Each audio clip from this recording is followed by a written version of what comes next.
Carlos, kini ang Vamos News. Sa makausapa, aniya kami maghatod kaninyo sa mga nagunang balita na may kalabutan sa programa ni Kagamhanan. Ako si Carlos Solpumar, karon sa detalye sa mga balita.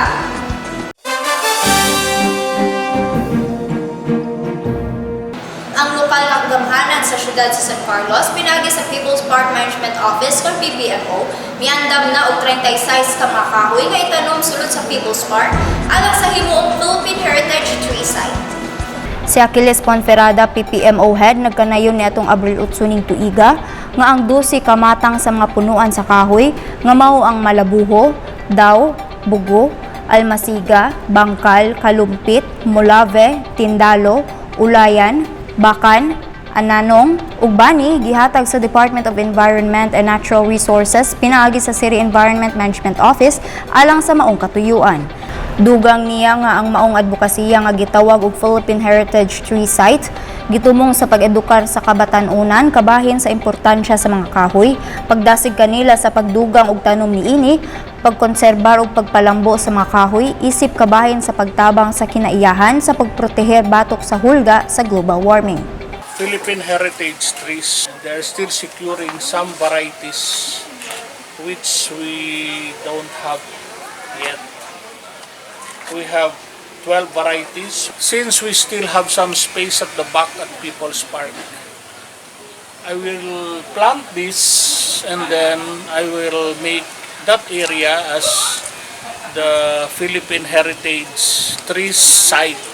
So it is part an advocacy on educating our youth, our new generation, and at the same time encouraging them to plant trees for its use and also to conserve trees and at the same time reproduce it, so it would be a big help to our environment, saving our planet Earth.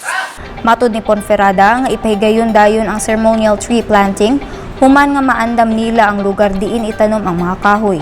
Sa kasamtangan, ang giingon nga mga tanom ibalhin sa mas dagkong mga kaang aron kini mas mulig-on ug magkagamot sa dili pa kini itanom nga permanente sa yuta.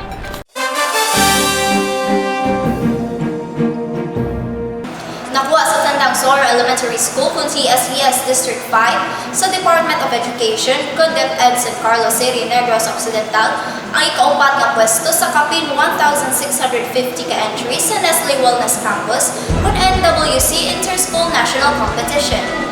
Gitunol netong Abril 7, 2022 ang plaki og 50,000 pesos nga kantidad sa prize package nila ni Kevin Carpio, Nestle Philippines Corporate Affairs Executive, ug Pat Gokong, Great Field Team Incorporated President, ngadto sa TSES faculty ug staff nga gipanguluhan sa Public Schools District Supervisor Cluster 8, Crescencio De Asis Jr., Education Program Supervisor sa MAPE, Bernard Laguda, Principal 2, Catherine Canillo ug Wellness Ambassador Charlene May Tormes, uban sa Schools Division Superintendent Anthony Liobet, CESO 5, ug City Administrator Attorney Estefanio Libutan Jr. ug SP Member Benito Gustilo Jr. sa lokal nga kagamhanan sa San Carlos City. Sila si Schools Division Superintendent Liobet ug Principal 2 Canillo mapasigarbuhon sa maong award tungod sa daraygon nga suporta sa LGU community ingon man sa stakeholders nga mihatag sa ilang panahon ug paningkamot aron makaapil sa proseso. Matud usab nila nga gibati nila ang garbo ug pribilehiyo nga gipasidunggan sa national level competition tungod kay gipaila niini ang San Carlos City sa tibuok nasod. Nanginaot si Liobet nga mas madasig sila sa pagbuhat sa ilang pinakamaayo alang sa kabataan ug dakbayan ug makuha ang top spot sa naisgutang Indigay sudod tuig inubanan sa suporta sa tanan. Allow me then to thank everyone for making this division known for the whole country because of this very, very great endeavor. May we continue to be motivated towards the best in us for our children's future and for the city's future. Your way of putting again the science and health consciousness to our workplace and educational institution would pave the way of ensuring the safety of every individual in our city by making each one of us conscious about the said well-being. Gidayeg usab ni Attorney Libutan ang mga paningkamot sa mga miyembro sa DepEd ug giingnan sila nga suklian ang suporta nga gihatag sa LGU pinaagi sa pagbuhat og maayo dili lang sa maong wellness competition kundi lakip na sa ubang aspeto sama sa sports, cultural o social. Diha sa atong Gilpin family, inyos ang reciprocated also with your full support. No? And hopefully also, ang atong team from San Carlos will excel not only in the wellness competition, but also in all other competitions, be it sports, be it cultural, or social competition. Si Carpio midayeg usab sa tinud-anay nga suporta sa division sa San Carlos City sa maong programa. Siya miingon nga gitanyag nilang maong programa sa 20,000 ka mga eskwelahan sa tibok nasod ug ang pagsalmot sa TSES sa competition sa unang higayon usa ka testamento sa gugma ug kamahinungdanon niini. Giawhag usab niya ang mga nanambong sa pagpadayon sa pagpagligon sa health habits ug pag-apil sa tibuok nga komunidad sa advokasya samtang naghandom sila nga ang San Carlos City moapil sa mas dako nga kompetisyon sa Nestle Wellness Campus sa sunod school year. So let us continue reinforcing the healthy habits. So expect a bigger and bolder wellness campus next school year. And of course, we are looking forward to the Division of San Carlos City's dynamic participation and support next school year. Sa laing bahin, gipahinumduman ni Gokong nga dili sayon ang pagdaog sa kompetisyon apan tungod sa kakugi, kaandam sa pagpaambit, panahon, paningkamot, kadasig ug dedikasyon alang sa kaayuhan sa mga tinun-an ug pamilya nakadaog ang maong eskwelahan. Gitambagan usab niya nga ipadayon ang nasugdan ug magtukod og mas himsog nga mga estudyante, pamilya ug komunidad. Will give due recognition to people with generous heart. Because wellness is life, and this is about building lives of our children, even parents, and of course our teachers, and to everyone. We're very happy to see na solid ang San Carlos City. No wonder umabot talaga kayo sa national level of competition, being a new region participating in the Wellness Campus program. So this program is an advocacy program of Nestle Philippines. This really aims to educate our teachers, kasama mga teachers, students, and their parents to stay active and live a healthier life. Ang mga stakeholders ug donors nga mitabang sa TSES atol sa pagpatuman sa Nestle Wellness Campus Program, gila usab atol sa turnover sa National Award. Ang Pinagbuhatan Elementary School sa Pasig City gihinganlan nga Nestle Wellness Campus Inter-School National Competition Champion sa elementary category. Ang uban runner-ups naglakip sa Moises Padilla Elementary School sa Negros Occidental, Kawayan Elementary School sa Albay, Fabiana Banogon Memorial Elementary School sa Tanhay City.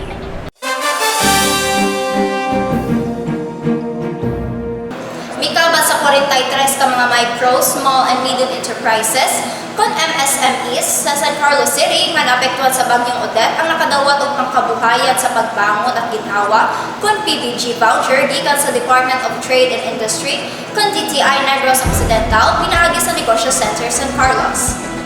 Matag benepisyaryo nakadawat og 8,000 pesos nga kantidad sa voucher niadtong Abril 12 ning tuiga dito sa City Auditorium aron gamiton sa pagpalit sa mga importanteng produkto alang sa ilang panginabuhian aron makatabang sa pagbawi sa nawala ato sa pandemya.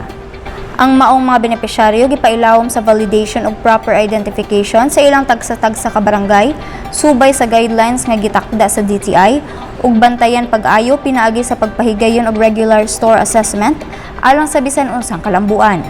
Si Gabriel Advincula Sr., Business Counselor 3 sa DTI Negros Occidental, mipahigayon usab og basic entrepreneurship seminar kanila aron mahatagan sa kahibalo og tips alang sa epektibong pagpadagan sa ilang negosyo.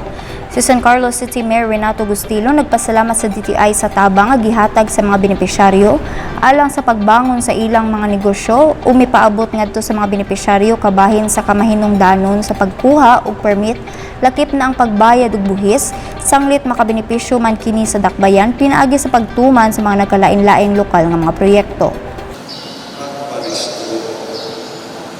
Kaya inyong madawat nila, sumeli, depende sa mayor's permit, na mabuhin-buhin na ng sumeli.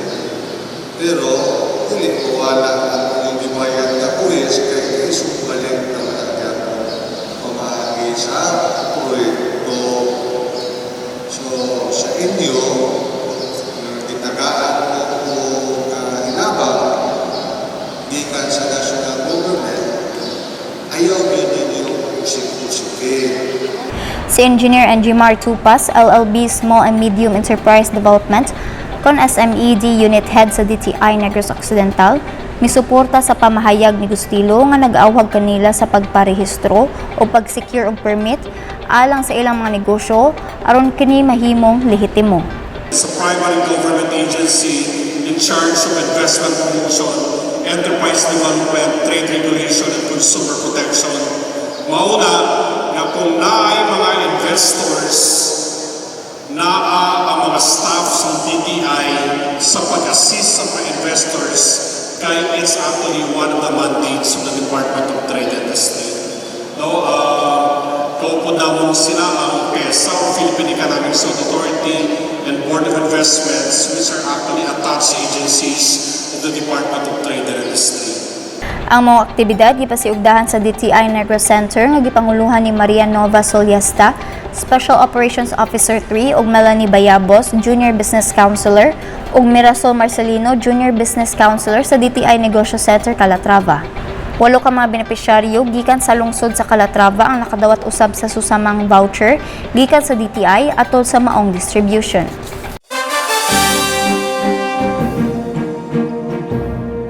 Nagpadayon ang weekend market dito sa Dapdap Wharf, Barangay San Juan, sa isla sa Sipaway, niadtong April 16 ning tuiga. Ang punong Barangay Simplicio Caballero sa San Juan niingon nga seafoods ang labing gipangita sa mga tawo ug sayo pa sa buntag nahurot na dayon ang tanan nga gi-display. Matod niya nga ang mga beach goers nga gustong maligo sa Sipaway, mahimo usab nga mo-order og seafoods online pinaagi sa City Tourism Office aron ang mga taga-isla makaandam niini. Giawhag usab ni Caballero ang iyang mga konstituente, ilabi na ang mga negosyante nga moapil sa weekend market aron ilang madungagan ang ilang kita pinaagi sa pagbaligya sa ilang nagkalain-laing lokal nga produkto ug native delicacies ngadto sa mga lokal ka bisita ug turista. Gawas sa nagkalain-laing nga mga pagkaon ug souvenir items nga gi-display sa commercial area, giapil usab ang lechon sa food array.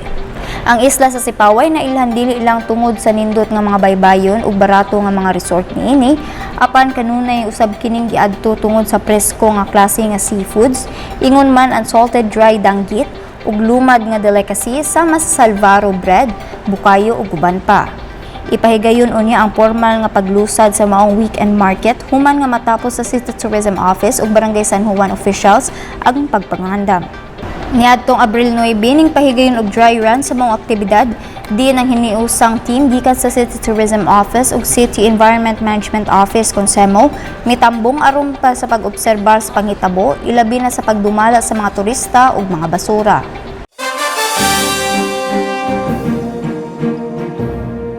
Gitugyan sa lokal nga kagamhanan sa San Carlos binaagi ni City Mayor Renato Gustilo ang radio communication equipment ngadto sa First Negros Occidental Provincial Mobile Force Company niadtong Abril 4 ning tuiga.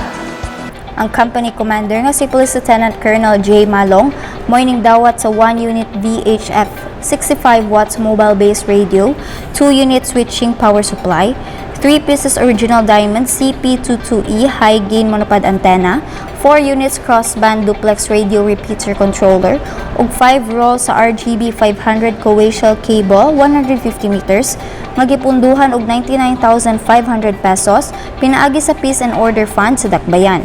Nagpasalamat si Malong kang Mayor Gustilo sa tabang nga gihatag kanila. Matod niya nga dakong tabang ang mga gamit ilabi na sa paspas nga pagresponde sa bisan unsang emerhensya. na-receive natin kanina yung dalawang base radio na previously na-request na natin kay Mayor. Bali, it's not a formal request pero yung mga pag-uusap-usap lang, bali na-mention namin kung ano yung mga problema. So one is communication, kaya nag-commit siya na bigyan kami ng repeater system. Ito na nga yun, nireceive natin kanina para magamit ng tropa natin covering area ng 1st District na nakabase naman dyan sa DSP. Malaki yung pasalamat natin kay Mayor Bustillo at sa haba ng panahon na hinahanap natin yung support na kailangan natin, this time dumating. So with that radio communication, mas mapadali yung mga responde natin at saka hindi na tayo mag-worry sa mga kasama natin lalo pag may mga responde sa malayong lugar na walang signal lang sa lugar. Dito usab sa mong turnover sila si Ulysses Lazama, Executive Assistant 3 sa City Mayor's Office, Police Lieutenant Junso Desierto, Platoon Leader, ug uban pang representante sa NOPMFC.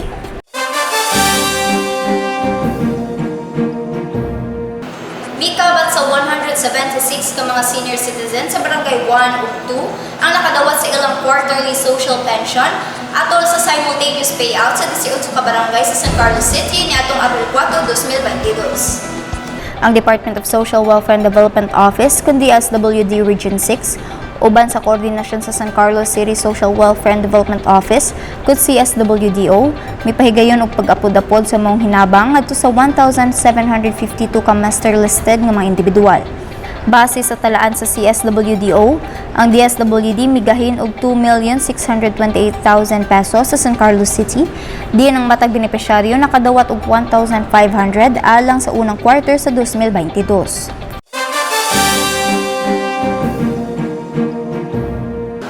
Ang San Carlos Tennis Team kon SCTT nga midaog sa bag-ulang natapos nga torneo sa Bacolod City, kauban ang tennis coordinator Vice Mayor Christopher Paul Carmona, nakighimaman tang City Mayor Renato Bustillo niadtong Abril 12 ning tuiga dito sa buhatan sa Mayon. Malipay ang gipahibalo sa maong team si Mayor Bustillo sa ilang achievements atol sa Palawan Pawn Shop and Fernando Arguiles National Age Group Tournament nga gipahigayon dito sa Nota Panaad Tennis Court niadtong Abril 6 hangtod 9, 2022. Diin si Kirby Ramacho mo'y nahimong kampiyon sa 16 under boys. Sa 16 ug 18 under boys categories, nakuha usab ni Herman Ilosorio isip first runner-up, samtang sila si Jeremy Enyong ug Luigi Beatriz Mongcal nakaabot sa semifinals ug quarterfinals sa 16 under girls category. Gawa sa mga tropeyo, ang mga mananaog nakadawat usab og ranking points gikan sa Unified Tennis Philippines nga kolektahon aron sila malista isip top player sa Pilipinas. Gipahalipayan ni Bustillo ang maong team ug gidasig sila nga mag-practice pa aron magamit ang ilang kahanas ug mamahimong masters sa ilang craft. Dugang niya nga ang gobyerno kanunay nga nagpadayon sa pagsuporta sa ilang pagdula ug tennis sport. Pagala.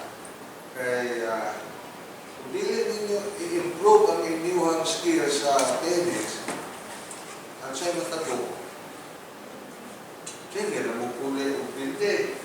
Diba? Mas maya ginagawa ko. Once in a while, naagdo ko yung gina-appreciate pa sa laing lugar na maski pindi mo, makaimong pupunta, makaisura ni pamindihon, dili sayon pamindihon. So, kada, makahatag na nag-encouragement po ninyo, makahatag po encouragement sa kontra ninyo na mo practice pag yung harder kay nakatilaw na sila dili lalim na kontra. Mitambong usab atol sa maong pagbisita si Sangguniang Panglusod Member Philip Gerard Maisog kinsa midayeg usab sa magduduwa sa ilang paningkamot ug si City Sports Office in Charge Jesus Facundo Combate Jr. Sa laing bahin nakikita usab ang volleyball team sa San Carlos City pinanguluhan ni Coach Virgilio Noel Riantuco Jr., volleyball coordinator sa City Sports Office ngadto kang Mayor Bustillo, Vice Mayor Christopher Paul Carmona ug SP Member Mark Iqui sa wala pa sila molarga sa Bacolod alang sa duha ka adlaw nga torneo nitong Abril 9 hangtod 10 dito sa Granada Gym. Giorganisar sa Negros Federation of Volleyball Enthusiasts Incorporated ang maong torneo nga may tumong sa pagpakita ug pag-ila sa talento ug hilig sa mga individual sa volleyball sport.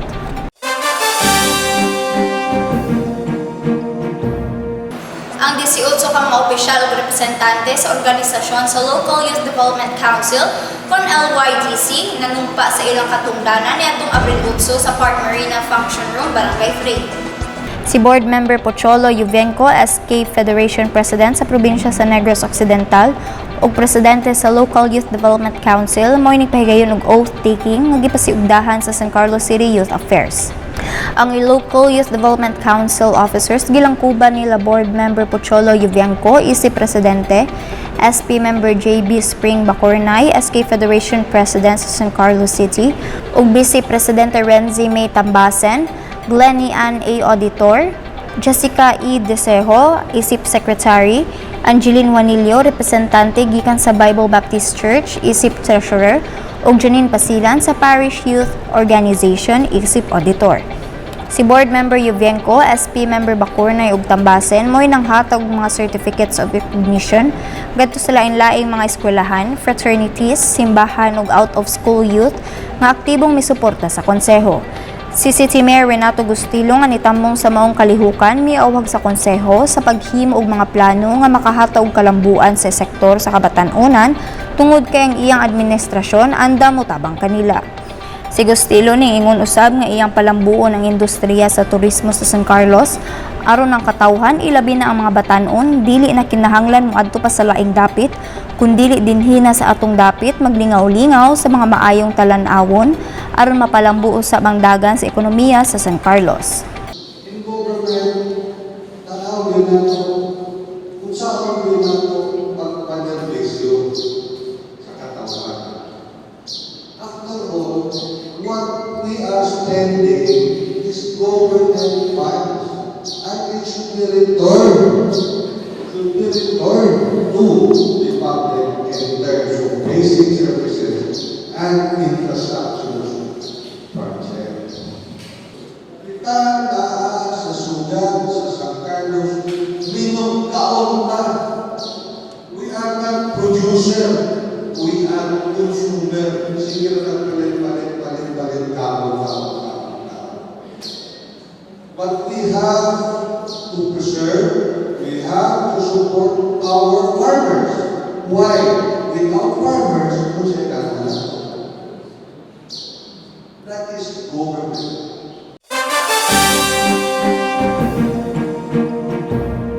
Gipanguluhan ni San Carlos City Vice Mayor Christopher Paul Carmona, inubanan sa mga opisyales sa Dakbayan sa paghandom sa ika-80 nga araw ng kagitingan kon Day of Valor nitong Abril 9 dito iga. Si Carmona, kauban sila si SP Member Benito Gustilo Jr. ug kanhi SP Member Vicky Cabili, lakip ng Department Head sa lokal gamhanan, mga sakop sa Philippine National Police kan PNP, Bureau of Fire Protection kan BFP, Bureau of Jail Management and Penology kan BGMP, Boys and Girl Scouts of the Philippines, Department of Education San Carlos kan DepEd, Veterans Club of San Carlos, ug ang ROTC sa Tanyon College, mihalad og bulak sa tiilan sa unknown soldiers sa Rizal Square Public Plaza. Si Barangay Kapitan Armando Laguda miduyog usab sa maong kalihukan nga nagpasidungog sa kaisog sa mga namatay nga bayani sa panahon sa World War II, ilabi na sa pamusong Bataan Death March.